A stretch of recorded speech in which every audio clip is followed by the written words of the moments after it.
Throw soap powder into lemon. What this mixture can do in your home will surprise you. Before I teach you how to prepare it, leave down here the city where you are watching this video. Now, in a blender, add the peels of 4 lemons. Then add 500 milliliters of water. Beat everything very well.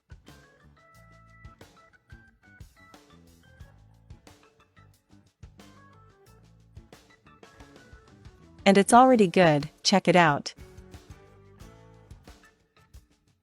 After that, let's sift this lemon liquid. With the help of a spoon, you stir it. This will make the work easier. We are going to use only the liquid.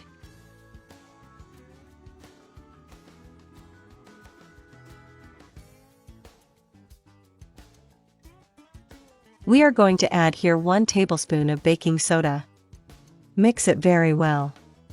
And look how the liquid rose, it grew a lot.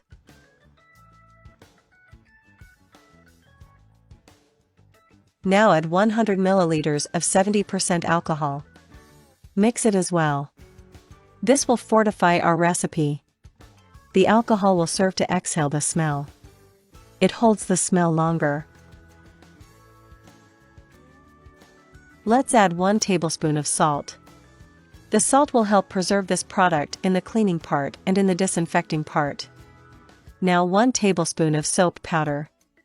The soap powder will increase the cleaning power, it will potentiate this mixture, and it also has functions that help to kill bacteria. I'm going to use a small plastic bottle for preservation.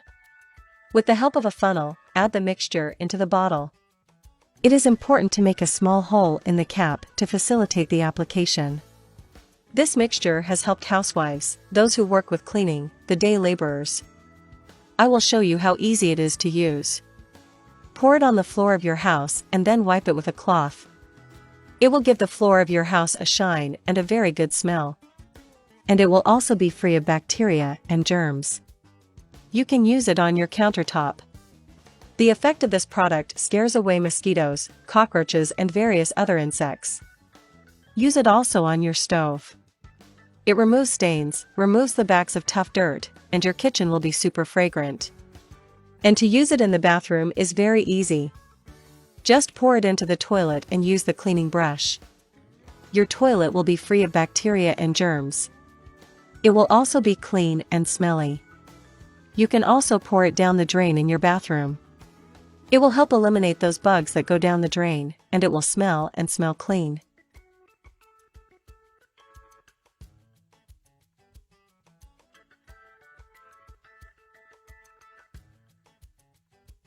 I am going to pass on a message that is in Romans 8:31. If God is for us, who can be against us? In this verse, the Apostle Paul asks a question reviewing the whole argument made earlier in chapter 8, for those who are in Christ. There is no condemnation, life in the Spirit, the sufferings of the present and the glories of the future, the assurance of God's love. A kiss and until the next video. Bye.